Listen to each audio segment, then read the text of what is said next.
OTD ou des questions relatives à d'autres choses. Non, donc s'il n'y a rien, on va pouvoir y aller.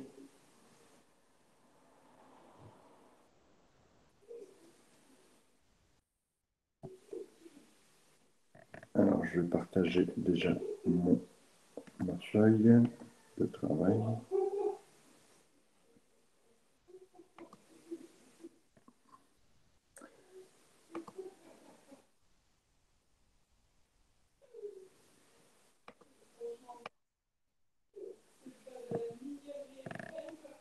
Voilà. Donc, nous étions arrivés sur l'exercice 3. Nous n'avions pas terminé l'exercice 3. Il nous restait donc la marge de sécurité à calculer et l'indice de sécurité aussi, et de commenter éventuellement les résultats qui ont été obtenus. Alors, je vous rappelle, c'est dans votre cours, mais ce n'est pas des choses très compliquées que la marge de sécurité se calcule en déduisant le chiffre d'affaires, en faisant le chiffre d'affaires réalisé moins le seuil de rentabilité. D'accord? Ça, c'est notre marge de sécurité. Donc ici, notre marge de sécurité, elle sera égale au chiffre d'affaires moins le seuil de rentabilité qui a été estimé à 2,6 millions. Donc on aura une marge de sécurité ici de 2,3 millions. Et que cette marge de sécurité, on va la retraduire aussi à travers ce qu'on appelle un indice, l'indice de sécurité. On va nous demander ici aussi de recalculer l'indice de sécurité. Voilà.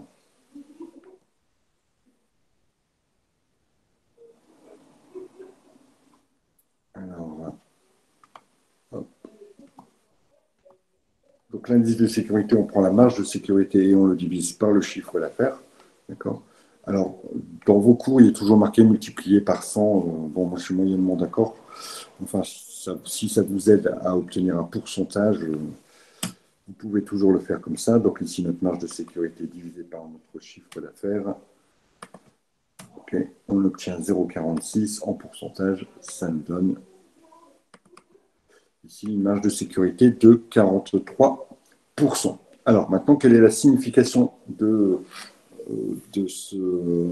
cet indice? Plus que la marge, c'est plutôt l'indice qui est intéressant de commenter ici. C'est que l'entreprise peut perdre 50% du chiffre d'affaires, enfin un peu moins, ici 46% du chiffre d'affaires qu'elle a réalisé avant d'être en difficulté. D'accord? Donc, je répète, le commentaire que l'on peut faire ici. Donc, l'indice de sécurité traduit la perte de chiffre d'affaires possible, d'accord, avant d'être en difficulté. Donc, traduit dans notre cas d'espèce ici, l'entreprise X peut perdre jusqu'à 46,43% de son chiffre d'affaires avant d'être en dessous du seuil de rentabilité et donc d'être plutôt en difficulté, puisqu'on sait que quand l'entreprise est en dessous du seuil de rentabilité, alors elle va générer des pertes et non pas du bénéfice. Voilà le commentaire qu'on pouvait faire ici. Y a-t-il des questions sur la fin de cet exercice? Pas de questions? Allez, on va pouvoir continuer et passer donc à l'exercice numéro 4. Alors, ici, votre projet est d'ouvrir votre restaurant en bordure de la Loire. Votre expert comptable vous a calculé des charges fixes. Donc, on vous donne voilà, le montant des charges fixes. On en a pour 12 500 euros mensuels. Les charges variables représentent 40% du chiffre d'affaires. Calculer le seuil de rentabilité. Alors, on a deux façons de gérer les choses. Ici, la simple question, c'est de calculer le seuil de rentabilité mensuel. Le seuil de rentabilité mensuel, c'est les charges fixes divisées par les charges fixes mensuelles divisées par le taux de marge. Le taux de marge, il est universel, il n'est pas mensuel. Le taux de marge, il s'applique sur un mois, sur 2 mois, sur 10 mois, je vous l'ai déjà dit. Donc ici, il faut juste connaître ici, nos coûts fixes, on les connaît. Les coûts fixes, ils sont évalués à 12 500 € par mois.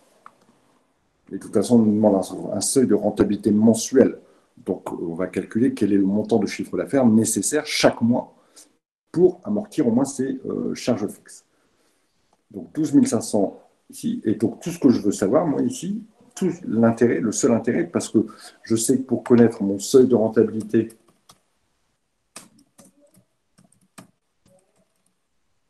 la formule, c'est coût fixe divisé par taux de marge. C'est ça ma formule. Hein. D'accord. Et ça me donne mon seuil de rentabilité en valeur. Donc ici, les coûts fixes, je l'ai. Tout ce que j'ai besoin, c'est de connaître mon taux de marge. J'ai ma batterie qui commence à faire la sienne. Juste 30 secondes, le temps que je me rebranche. Voilà. Donc la seule difficulté ici, c'est de pouvoir estimer quel est le taux de marge. D'accord. Et on ne vous donne pas le chiffre d'affaires. On ne vous donne pas les charges, on vous donne les charges variables, mais on vous dit que ça représente 40% du chiffre d'affaires. Donc, on ne les estime pas en valeur. Et pourtant, on vous demande de calculer le taux de marge. Alors, est-ce que quelqu'un a une idée de résolution de cette problématique? Ici, notre problème, c'est de connaître le taux de marge avec les seules informations de l'énoncé. C'est ça notre problème ici. Hein.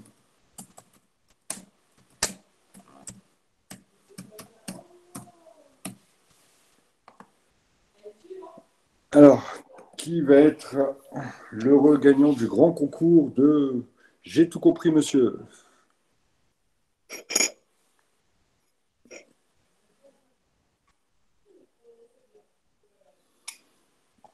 On sait que le CA, c'est 100%. Alors, c'était intéressant ça, par contre. Quelqu'un a commencé à se lancer dans une explication qui m'intéresse. Alors,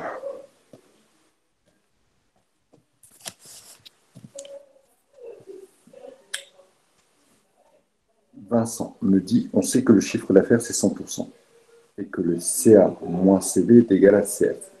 Ouais. Alors, jusqu'à présent, CA moins CF, quand on est au seuil de rentabilité. CA moins CB est égal à CF quand on est au seuil de rentabilité ou à la marge sur coût variable. Jusqu'à présent, tout ce que vous avez dit, Vincent, est pertinent et bon. Et c'est même plutôt vraiment la toute première affirmation que vous faites. Vincent nous dit, voilà, on sait que le chiffre d'affaires, c'est 100%. Et que CA moins CV est égal à CF, ou marge sur coût variable, je le dis encore, au moment où on est sur le seuil de rentabilité. D'accord. Je suis d'accord dans ces deux choses, mais je n'ai toujours pas ma réponse.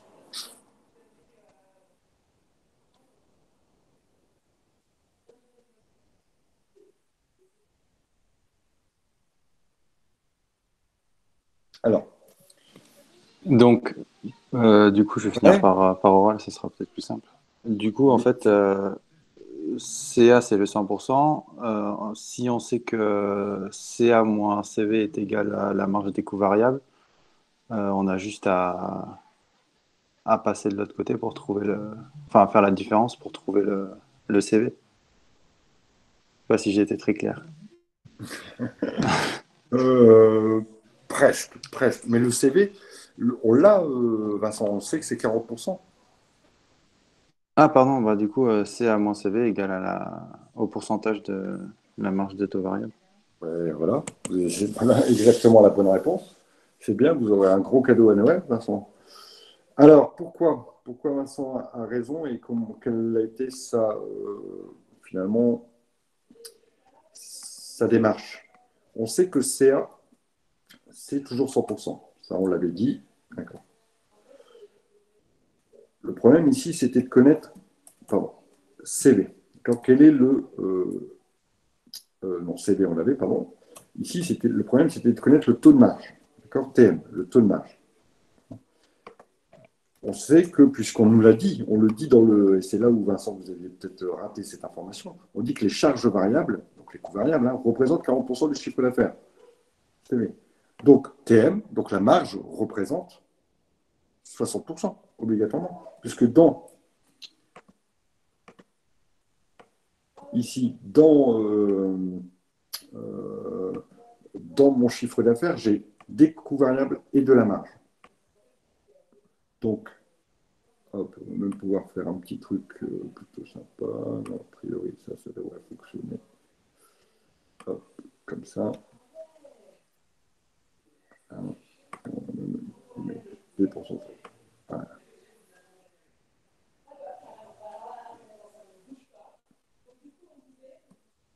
Alors, je ne vais pas le faire comme ça, mais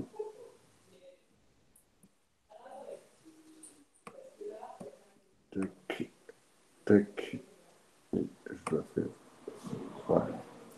Voilà. Le tout ici, c'est 100%. D'accord, 100%, c'est mon prix de vente. Donc, clairement, mon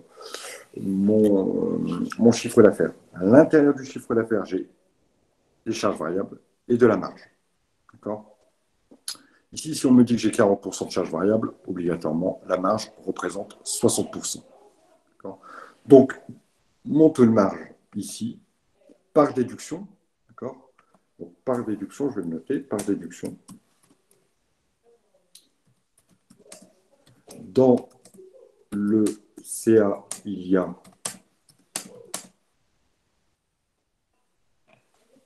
un pourcentage de CV et un pourcentage de marge. Donc, si il y a 40% de CV, obligatoirement, c'est qu'il y a 60% de marge. Donc, quel va être ici le seuil de rentabilité? Il est à 28 833,33 euros. Donc, par déduction, et ici, je mets donc mon calcul. 100% moins 40% de charge variable, donc il reste 60% de marge.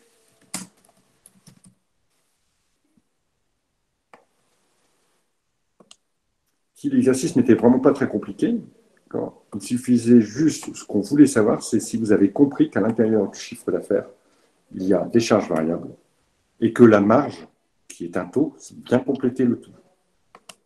Et donc, si j'ai 40% de charges variables, alors j'ai 60% de marge obligatoirement.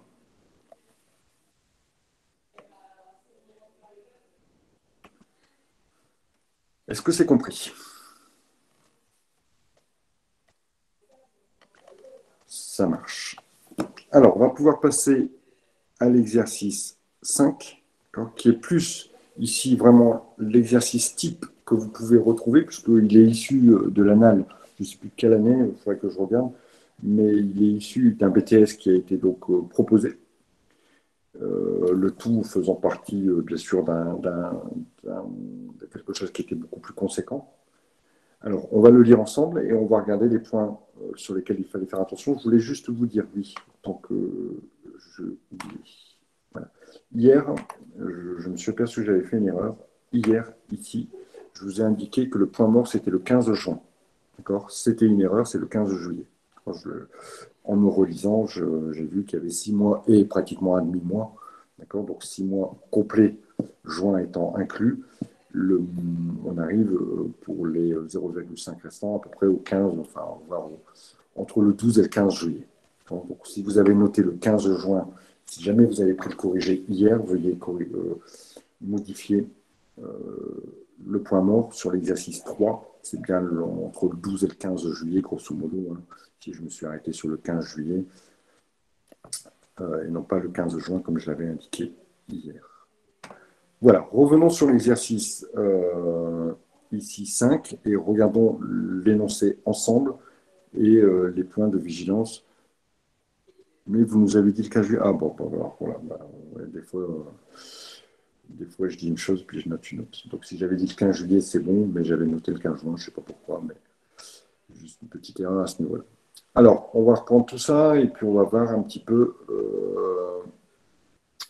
les difficultés qui sont liées à cet exercice. Donc, en qualité de diététicien ou diététicienne, vous travaillez chez Nutréal, filiale d'un important groupe agroalimentaire.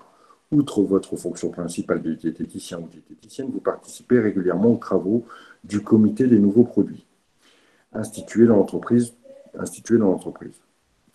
Depuis quelque temps, l'entreprise a démarré le développement d'un nouveau produit et c'est dans ce cadre que votre participation est requise. Allez, je me souviens bien de cet examen. On vous demandait même de choisir le nom du produit. Vous verrez qu'en deuxième année, vous avez une petite partie qui s'appelle marketing et où on vous dit, voilà, quand on choisit un nom de produit, toutes les qualités ou tous les critères que l'on met en place pour choisir justement le nom de ce produit. Et ici, on vous demandait de proposer un nom de produit.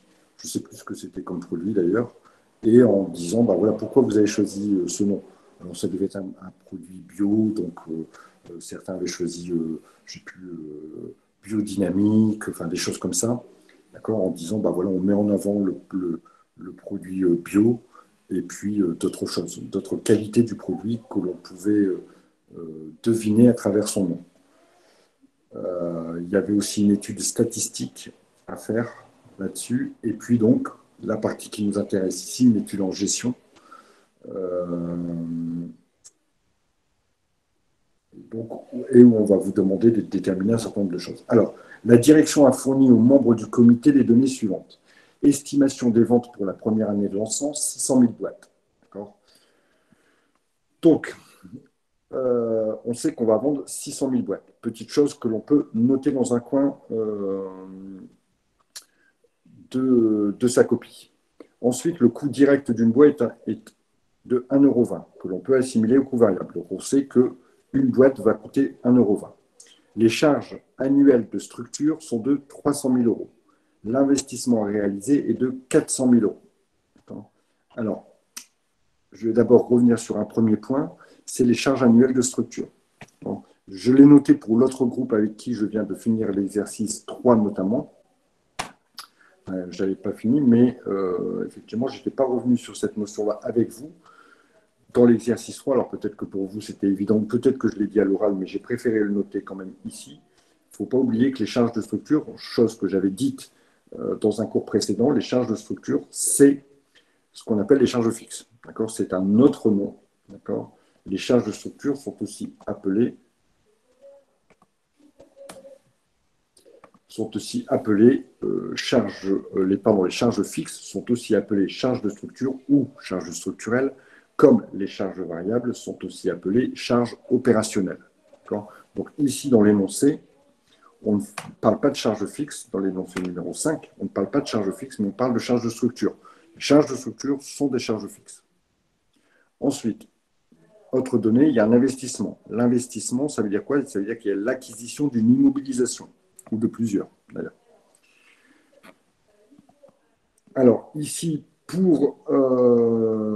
en conclusion, on nous dit la direction exige, pour envisager le lancement du produit, que le prix pratiqué permette de dégager la première année une rentabilité des capitaux investis de 10%.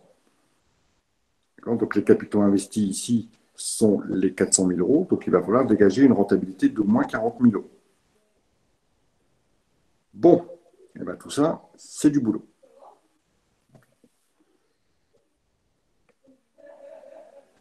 D'abord, il va falloir déterminer le coût d'une boîte, le coût de la boîte, le prix de vente de la boîte, qui va permettre de couvrir l'ensemble des charges, donc qui va permettre d'atteindre le seuil de rentabilité. D'accord ? Alors, comment va-t-on Est-ce que quelqu'un s'est penché un peu sur ça ou non? Oui. Oui, alors allez-y, dites-moi comment vous avez opéré, ou que ce soit Delphine ou Vincent, peu importe. Bah, peut-être on va laisser la parole à Delphine, Vincent ayant déjà pris la parole, ou juste à me noter des choses, des éléments de réflexion. J'ai pas de micro, d'accord. Dommage. Pas de bras, pas de chocolat, Delphine. Alors, vous avez 720 000 boîtes. Oui, mais ici, on vous demande un prix. Vous me donnez un nombre de boîtes. Peut-être que vous répondez, ben non, calculer en valeur et en volume, c'est de rentabilité déterminé en deux. D'accord. Alors, ce serait plutôt 720 000 pour vous. Alors, j'ai calculé charge fixe plus charge variable, donc on doit couvrir. C'est pas mal ce que vient de dire. Alors, hop, on va regarder exactement ce qu'a dit votre collègue Charlène. Charlène, c'est pas mal ce que vous avez dit là. D'accord. Vous m'avez dit, voilà, j'ai calculé l'ensemble des charges pour 600 000 boîtes. J'ai 1 20 000 euros, d'accord, pour couvrir. Donc, faut que les 600 000 boîtes rapportent ces 1 million. D'accord. Et donc, par conséquent, moi, j'ai besoin de ce qu'on fait de l'investissement. Alors, l'investissement, on va l'intégrer en totalité. On ne nous donne aucune information. Peut-être qu'ici, effectivement, c'était une des difficultés. C'est une charge fixe. D'accord. Dans tous les cas, généralement, les charges variables, on arrive bien à les identifier.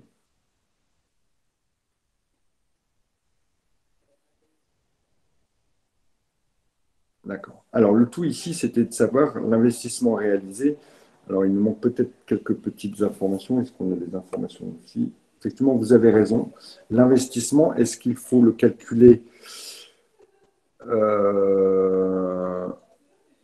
Moi, je suis partie du principe que l'investissement était donné pour les questions suivantes, mais j'avoue que je ne l'ai pas mis dans mes charges, en fait, les 400 000. Alors, c'est peut-être une erreur de ma part, hein, mais... Non, je pense qu'il n'y a pas trop d'erreur de votre part, Charlène. Je pense simplement qu'il nous manque des informations qui étaient certainement dans une autre partie. Donc, on va considérer ici qu'on ne va pas les prendre en charge, d'accord? Mais je vais faire les deux corrections. On va faire les deux corrections. D'accord. On va les prendre en charge et pas en charge. Et donc, on verra à peu près ce que ça va nous donner. Hein, d'accord. Donc, comme vous l'avez dit, estimons d'abord les charges fixes. D'accord. Les charges variables, pardon. Les charges variables, ici, pour une quantité de 600 000 boîtes,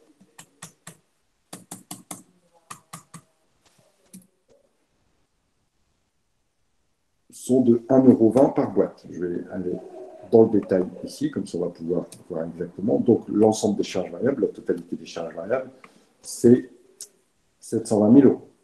Est-ce que jusqu'à présent, vous me suivez là-dessus? D'accord.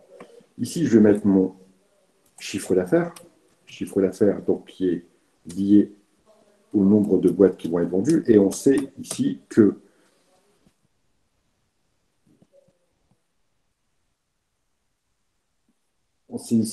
je vais en vendre 600 000. Par contre, on ne sait pas combien je vais les vendre. D'accord. C'est là la difficulté. Ensuite, les coûts fixes.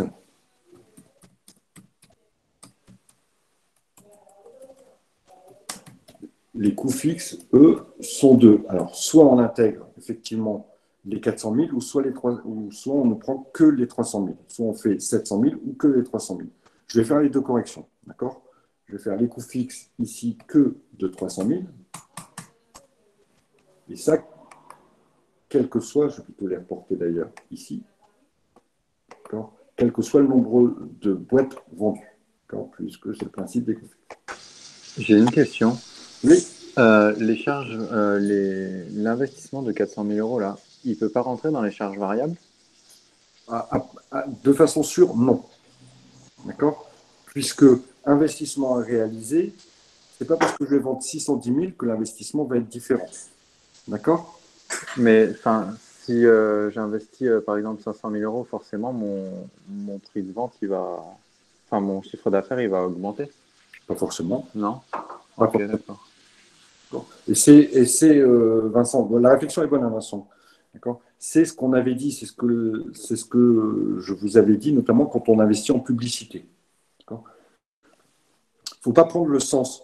Il y a cette charge, donc il y aura plus. C'est pas dans ce sens-là qu'il faut prendre. Effectivement, on pourrait se dire, si j'investis 400 000 euros dans de la publicité, je fais des spots pubs, je fais un site internet, je fais des affichages, des pubs dans le journal, etc., etc. Je recrute Neymar pour qu'il vienne faire une pub. Ah non, pas lui, excusez-moi, un autre. Je recrute Mbappé pour qu'il vienne faire une pub. Ça va booster mes ventes. Ça, je suis d'accord. Mais c'est pas dans ce sens-là qu'il faut le prendre, c'est est-ce que ce chiffre d'affaires nécessite plus de charges? Si effectivement le chiffre d'affaires nécessite plus de charges, alors c'est une charge variable. Et non pas est-ce que cette charge va provoquer plus de chiffre d'affaires. D'accord? C'est vraiment dans le sens, la charge variable, elle se définit comme à cause de ce chiffre d'affaires, j'ai telle charge. À cause de ce chiffre d'affaires, de ce niveau de chiffre d'affaires, j'ai telle charge. Donc, par conséquent, ce n'est pas parce que vous avez fait 1 million de chiffre d'affaires que, obligatoirement, ça a nécessité de la pub. Peut-être que oui, peut-être que non. Par contre, ça a nécessité l'achat de la matière que vous avez vendue. D'accord? Ok, ça marche, merci. Ça marche comme ça? Voilà. Donc, ici, j'ai pris le parti dans une première correction et je vérifierai, le sujet dans son ensemble, je vérifierai s'il n'y avait pas des points qui permettaient de se dire si l'investissement devait l'intégrer dans les charges fixes ou on ne devait pas l'intégrer dans les charges fixes. À mon sens, tel que c'est dit, si je n'avais aucune autre information, j'aurais été bien embêté parce que je n'ai pas de durée sur l'investissement. Donc j'aurais bien été embêté juste à cette seule énonciation. Donc, mais on aura des réponses pour la prochaine fois, je vous le promets. Donc ici, effectivement, le total des charges, je vais plutôt mettre ça en dessous, puisque le total des charges ici, comme là, vous l'avez fait, comme vous l'avez proposé, le total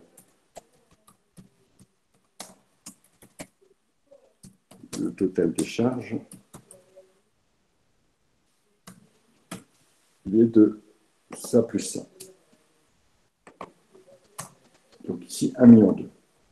D'accord ? À partir de là, il faut couvrir ces charges, puisque c'est ce qu'on vous demande. D'accord ? Déterminer le prix de la boîte pour couvrir ces charges. Donc il faut que mes 600 000 boîtes me rapportent au moins ça. Donc, pas très compliqué pour déterminer ici le prix de la boîte. Je fais ça divisé par ça. Et j'obtiens 1,7. D'accord ? Ce qui va me rapporter obligatoirement la même chose que les charges. Voilà. Donc ici, comment j'ai trouvé ça? Comment j'ai trouvé le prix de la boîte? J'ai fait simplement 1 million. Donc, le total des charges que j'ai calculé avant, hein, divisé par 600 000, le nombre de boîtes à vendre, c'est-à-dire 1,7.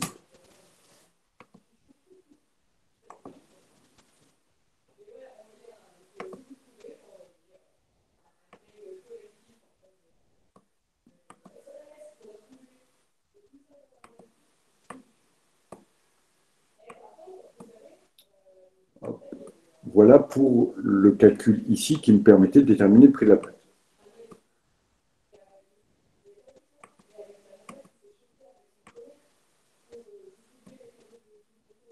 Hop.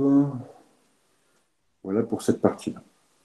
Y a-t-il des questions sur cette première chose? Alors, elle pouvait paraître un peu compliquée, mais finalement, on regarde, il y a un très dur hein, là-dedans. Hein, alors, bien joué à ceux qui avaient vu les choses. Simplement, effectivement, si on prend exactement la même chose et qu'on se base non pas sur 300 000 ici, mais hop, tout va bien là, mais qu'on se base sur donc 700 000, j'avais un prix de boîte à 2,36 €. Donc ça, c'est version avec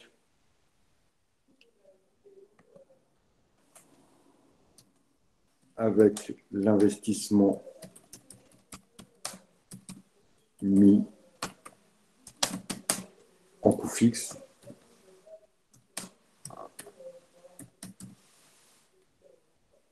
C'est la solution avec l'investissement mis en coût fixe. Et ici,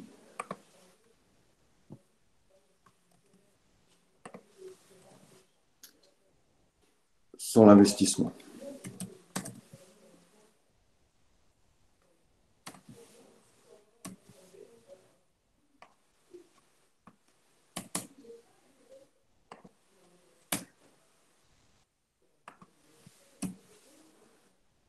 Voilà, première partie de l'exercice fait.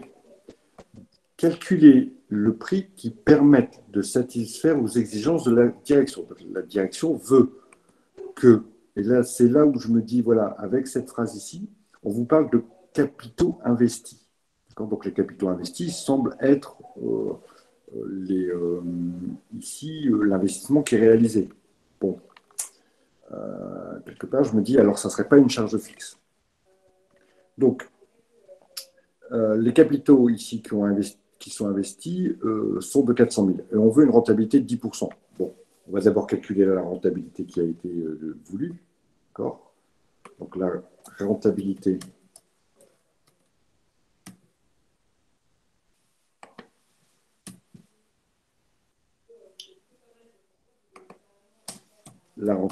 qui est voulue ici, je vais répéter, je finis juste mon calcul, c'est 10% des capitaux, 10% des 400 000,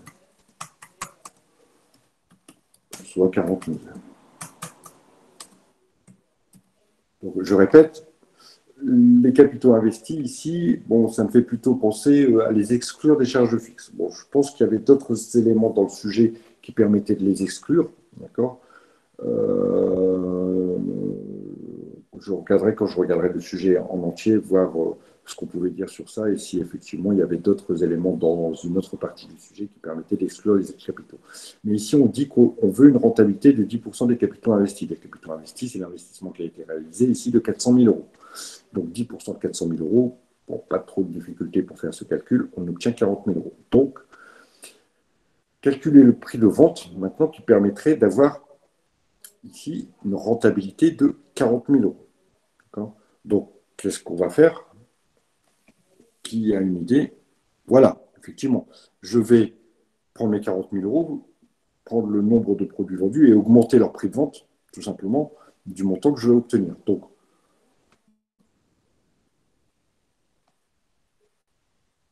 c'était une possibilité, hein, j'aurais pu, oui, effectivement, un mince plus rapide Delphine. Oui, elle a été plus rapide, sauf qu'elle n'a pas vu comme vous. Regardez comment Charlène a fait, et les deux solutions étaient bonnes. D'accord? Donc, on sait que, hop, je vais partir sur ma première solution, d'accord? Celle-ci. On sait qu'à 0,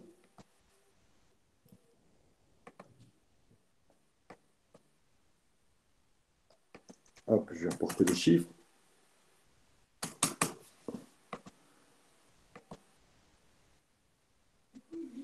Alors, toi, tu es là, hop, je vais te virer, effacer. Et on avait dit 1,7 ici, soit ça, soit. Voilà. Ça permet d'obtenir l'équilibre. D'accord? Ça, c'est le prix où j'ai un équilibre, équilibre, donc un résultat à 0. Finalement, c'est pratiquement là, si je suis comme ça, je suis à mon seuil de rentabilité. Maintenant, je veux obligatoirement 40 000 de résultats. Donc, si j'augmente mon prix de 40 000, je n'aurai pas de charge variable en plus, puisque le coût restera le même. Pour 600 000 produits vendus, j'aurai toujours les mêmes coûts variables, comme j'aurai toujours les mêmes coûts fixes. Là, c'est simplement pas une augmentation du nombre de ventes, mais une augmentation du prix de vente. Donc, je veux 400 000 en plus. Je veux 40 000 en plus. Ça, c'est le supplément voulu pour atteindre la rentabilité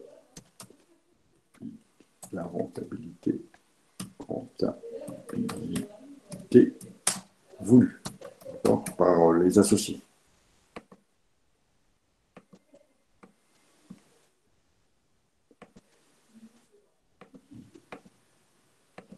« 40 000 euros.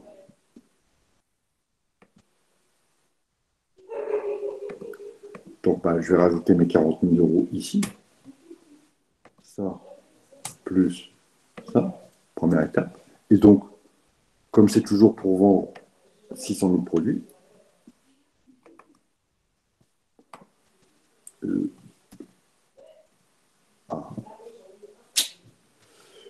égal ça plus ça. Et donc, comme c'est pour vendre 600 000 produits, ce qui veut dire que maintenant, mon nouveau prix de vente, c'est ça divisé par ça. Mon nouveau prix de vente, c'est à 1,76 €.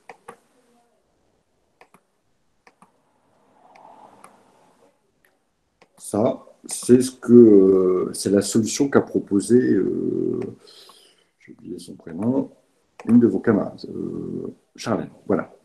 Autre solution, et on arrive exactement au même résultat, je crois que c'est, je ne sais plus qui, a dit, je prends mes 40 000, je les divise par 600 000, et puis j'augmente le prix. Oui, 40 000 divisé par 600 000, vous auriez obtenu 0,066. Et donc, quand vous augmentez votre prix de 0,066, vous passez à 1,76 € et non pas 1,70 €. Donc, voilà les deux solutions qu'on pouvait retenir et qui amènent exactement au même coût. Ensuite, maintenant, calculer en valeur et en volume, donc en nombre de boîtes, le seuil de rentabilité déterminé en deux. Déterminé sous forme de pourcentage, l'écart entre le volume des ventes prévues. Alors, donc on nous dit déterminer en valeur et en volume le seuil de rentabilité à partir des données qu'on a déterminées en deux. Donc le 2, c'est voilà, avec ça, ces données-là. Alors on va y aller en faisant notre compte de résultats différentiels, comme on l'a fait dans d'autres exercices. Donc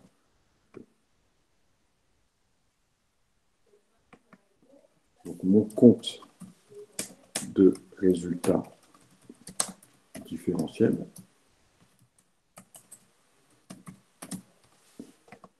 D'abord, je mets mon chiffre d'affaires.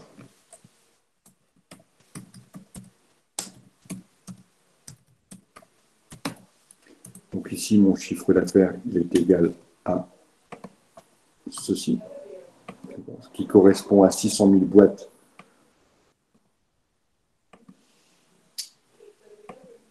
Qui correspond à 600 000 boîtes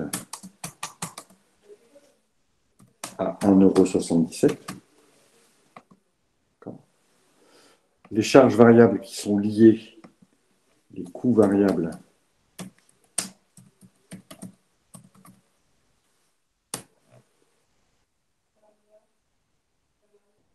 sont de, hop, je vais pouvoir aller les rechercher,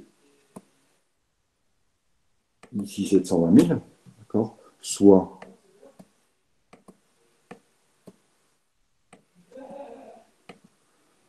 600 000 fois 1,20.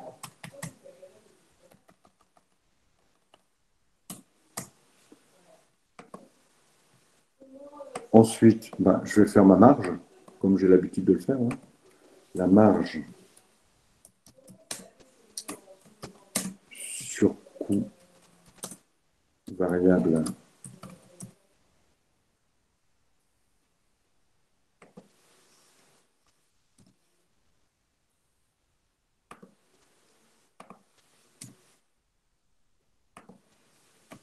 CA moins CV.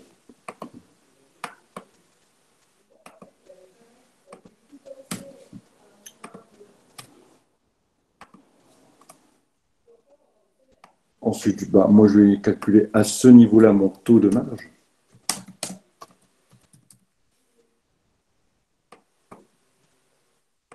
Le taux de marge ici, il est égal à la marge divisé par le chiffre d'affaires.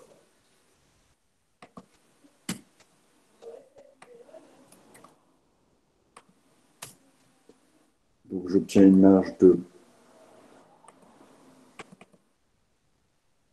32,8%. Alors, concernant le taux de marge, juste une petite précision. Quand vous calculez le taux en pourcentage, vous avez jusqu'à 2 fois 2 chiffres après les virgules. D'accord. Si jamais vous deviez calculer un taux sans pourcentage, puisque ça reviendrait même si je mets 0,3208, vous avez jusqu'à 4 chiffres après les virgules. Donc, par contre, je répète, le taux de marge, 2 chiffres après les virgules. Ensuite, je vais indiquer mes charges fixes.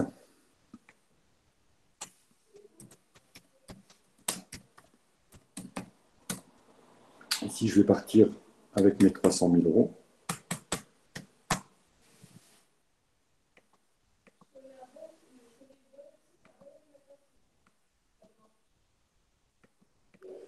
Je vais pouvoir déterminer le résultat, mais a priori, le résultat, il doit être conforme aux exigences des associés, c'est-à-dire je devrais retrouver mes 40 000 euros de résultat. Donc, le résultat, c'est chiffre d'affaires moins coût variable moins coût fixe. Je suis bien à mes 40 000 euros. Alors, vous savez qu'il y a deux solutions. C'est soit CA moins CV moins CF ou marge moins CF. Les deux amenant exactement au même résultat, ici les 40 000 euros. Maintenant, je vais pouvoir calculer mon seuil de rentabilité.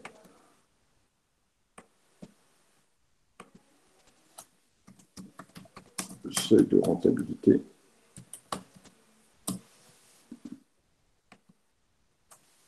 en valeur. J'ai eu un petit bug là.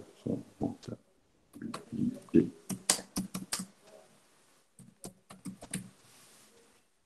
En valeur. Donc, je fais mes coûts fixes divisé par mon taux de marge, soit 300 000 divisé par les 32,08% là, et j'obtiens 935 000. Donc, ça veut dire qu'avec 935 000 euros de chiffre d'affaires, j'atteins l'équilibre. D'accord. En ayant, bien sûr, un pot vendu à 1,77 €, 1,76 € et quelques. Maintenant, calculons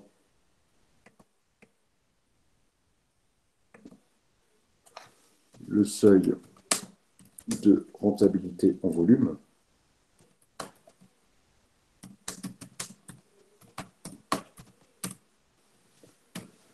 Je vais prendre mon seuil de rentabilité que je vais diviser par mon prix de vente et je vais obtenir ici 529 000 produits à vendre. Donc j'ai pris mon SR divisé par le prix de vente unitaire et j'obtenais 529 411 ou 412 évidemment produits à vendre.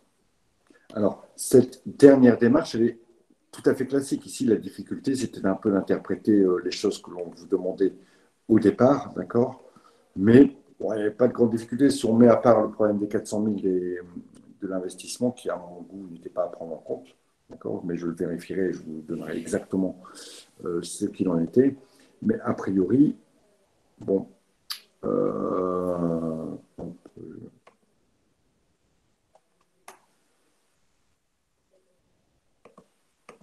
supprime cette affaire parce que c'est pas bon. A priori, ici, il n'y avait pas de grande difficulté. On est plutôt dans le classique. Alors, on va quand même aller un petit peu plus loin, nous, puisqu'il nous reste quelques minutes, en calculant les deux indices qui sont la marge de sécurité, pas très compliqué, la marge de sécurité. La marge de sécurité, c'est mon chiffre d'affaires hors taxe, moins le seuil de rentabilité en valeur. Donc ici, j'ai un chiffre d'affaires de 1 060 000 moins. Donc j'ai une marge de sécurité de 124 000 euros. Je vais pouvoir calculer le dernier élément qui est l'indice de sécurité.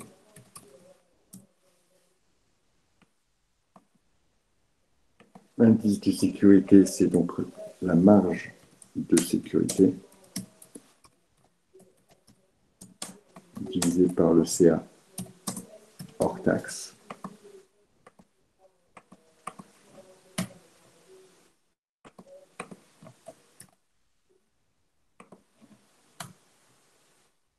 Exprimé en pourcentage.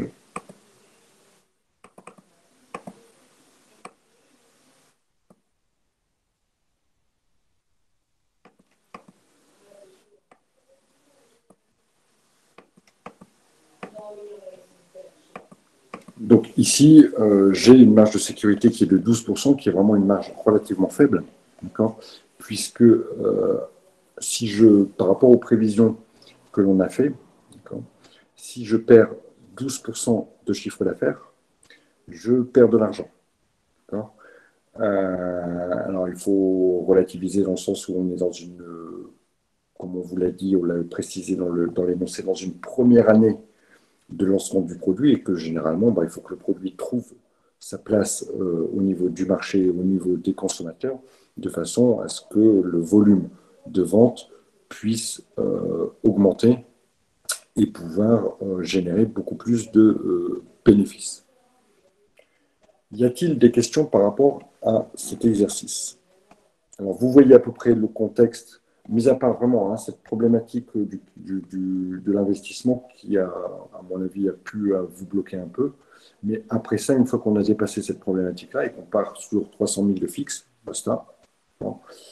Le reste de l'exercice n'est pas très compliqué. D'accord? Et dans tous les cas, ça ne va pas.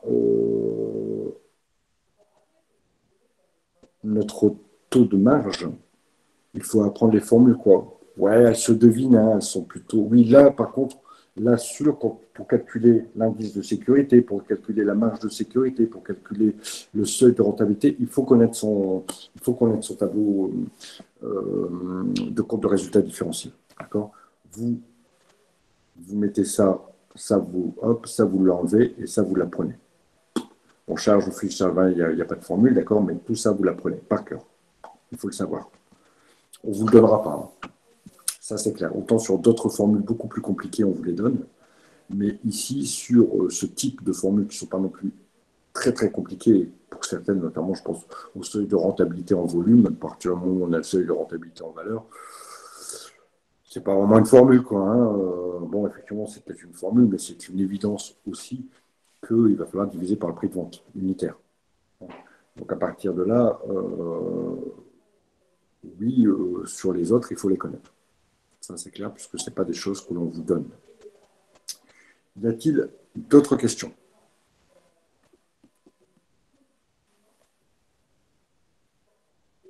Il n'y a pas de questions? Juste par rapport aux commentaires sur l'indice de sécurité, vous avez dit que c'était s'il y avait des pertes, c'est pas, enfin, pour moi, c'est plus si on ne fait pas ces ventes-là, je gagnerai pas d'argent. Ça va dans ce sens aussi ou... Oui, oui, oui. Alors, ici, en faisant 600 000 à 1,77 €, je gagne des sous. D'accord? Maintenant, jusqu'à quel niveau je peux perdre en chiffre d'affaires avant de commencer à perdre des sous en termes de résultats? D'accord? Je vais vous noter la formule telle que vous pourriez employer. Donc, l'indice de sécurité, on va marquer selon l'indice de sécurité,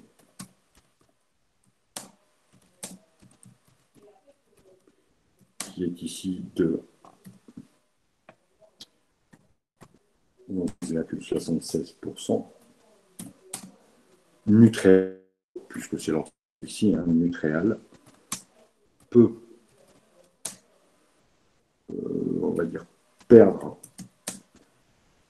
11 jusqu'à, peut perdre jusqu'à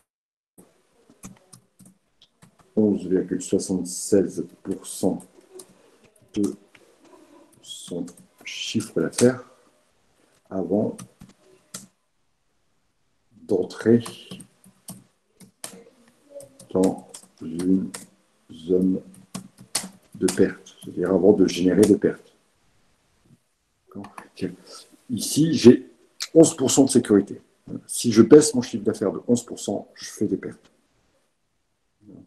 Si je fais que 5% de baisse de chiffre d'affaires, j'aurai toujours des gains. Voilà ce que veut dire l'indice de sécurité. C'est bon pour vous, Vincent?